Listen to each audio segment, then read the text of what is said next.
ঘটনা বাংলাদেশে করছে সবচাইতে বড়। গুম হত্যা অনেক হয়েছে, কিন্তু চারটা ঘটনা সবচাইতে বড় ঘটনা করছে। একটা হলো 2009 সালের পিলখানা, 2013 সালে শাপলা চত্বর, 2021 সালে ব্রাহ্মণবাড়িয়া হাটহাজারী ঢাকায়, আর 2024। এই চারটার মধ্যে দুইটা দুইটা আমাদের। আজকে টকশো বলেন, দ্বিতীয় মাত্রা বলেন, প্রধান উপদেষ্টারা এখানে বলেন, সরকার ক্ষমতায় আছে তারা বলেন, বিরোধী দল বলেন, বক্তৃতা যারা শাপলা চত্বরের গণহত্যার কথা বলা লাগে। আমি তো তাদের সামনে বলছি আপনাদের উপর অনেক নির্যাতন হয়েছে, কিন্তু এক রাত্রে 1,54,000 গুলি আর কার উপর চালাইছে বলেন? একমাত্র আমাদের উপরে এক রাত্রে 1,54,000 গুলি চালাইছে। পাখির মতো গুলি করে আমাদেরকে মারছে, এরপর আবার পাল্টা আমাদেরকে অ্যারেস্ট করে মিথ্যা মামলা দিয়ে আমার বিরুদ্ধে 8টা মামলা দিয়েছে চট্টগ্রামে। এই জন্য আমি চট্টগ্রাম যে বয়ান করার মধ্যে লাভ দিয়েছি, মানে জমিয়তুল ফালামাদের বলছে যে আমার চাইতে শক্তিশালী বাংলাদেশ দ্বিতীয় গ্রুপ নাই। আমি ঢাকায় পয়সা চিটাগাঙ্গে পুলিশ দিয়েছি। এই যে নির্যাতন আমাদের উপর করলো, আমরা এই নির্যাতনের বিচার চাই। শুধু শেখ হাসিনার বিচার হইলে চলবে না, আওয়ামী লীগ দলীয়ভাবে তার বিচার হইতে হবে। এবং যারা উলামায়ে কেরামের উপর এইভাবে নির্যাতন করতে পারে, দেশটাকে পরাধীন বানাইবার জন্য আর্মি অফিসারদেরকে হত্যা করতে পারে, দেশের শিক্ষা ব্যবস্থাকে ধ্বংস করতে পারে, দেশটাকে লুটপাট করতে পারে, তাদেরকে বাংলাদেশের রাজনীতি করতে দেওয়া যাবে না। এই আলোচনার পরে সিদ্ধান্ত হয়েছে দুইটা। আমাদেরকে, আমরা কিন্তু মামলা করছি শাপলা চত্বরের ব্যাপারে, আন্তর্জাতিক অপরাধ ট্রাইব্যুনাল। অপরাধ ট্রাইব্যুনাল থেকেও আমাদেরকে একটা পরামর্শ দিয়েছেন যে মাঠে একটা শক্তি আপনারা দেখান। আমাদের এই মামলাটা আমরা একটু জোরালোভাবে কথা বলতে পারবো।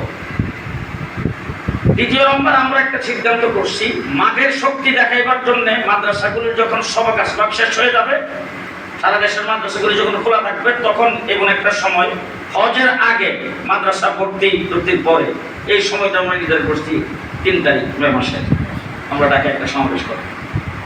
দ্বিতীয় নম্বর হইল, আমরা যে বিচার চাই, ফ্যাসিবাদের বিরুদ্ধে যারা আন্দোলন করেছেন, যারা বিরোধী দল ছিল, তাদের সবাইকে এই বিচারের সাথে ঐক্যবদ্ধ করতে হবে। দ্বিতীয় নম্বর হইল, মামলা প্রত্যাহারের জন্য, আমাদের মামলা প্রত্যাহারের জন্য শুধু আমরা বললে হবে না। এটা যদি বিএনপি বলে, এটা যদি এনসিপি বলে, এটা যদি জামাত বলে, অন্যান্য রাজনৈতিক দলও বলবে যে দেশের আলিম উলামায়ে কেরামের উপরে নির্যাতন হয়েছে, তাদের এটার বিচার চাই এবং তাদের মামলাগুলি প্রত্যাহার করা হোক।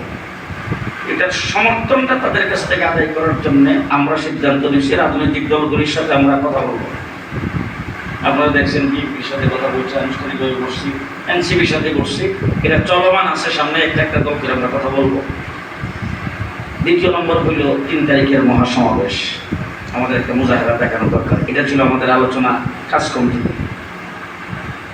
এবার আমরা গেলাম বাবুরগড় মাদ্রাসায়, আমি হেফাজতের কাছ থেকে জায়গা এই বিষয়গুলি ব্যাখ্যা করে তারপর আমার কাছ থেকে অনুমোদনের দরকার, ওনার সঙ্গে সাক্ষাৎ করা দরকার। সাক্ষাৎ করতে গেছি, সেখানে হাটহাজারী মাদ্রাসার মুফতি জসিম সাহেব ছিলেন, হাটহাজারী আসাদে কেরাম ছিলেন, নানুপুর মাদ্রাসার মুহতারাম সাহেব ছিলেন, আর অন্যান্য চট্টগ্রামের নেতৃবৃন্দ উলামায়ে কেরাম ছিলেন। সকলে মিলে আমরা সেখান থেকে সিদ্ধান্ত করলাম যে এই 3 তারিখকে বাস্তবায়নের জন্য একটা এমার্জেন্সি মজলিস আমেলার দরকার।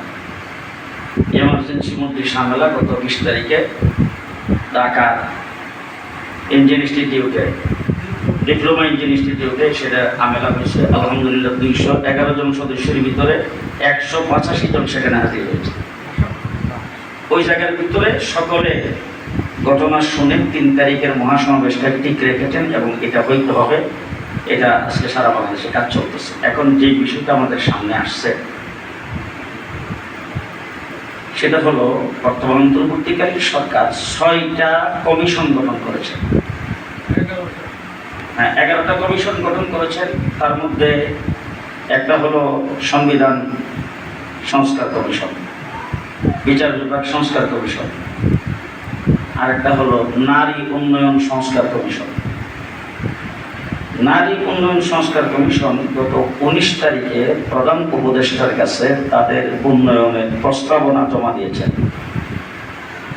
সেই প্রস্তাবনায় অন্তত 100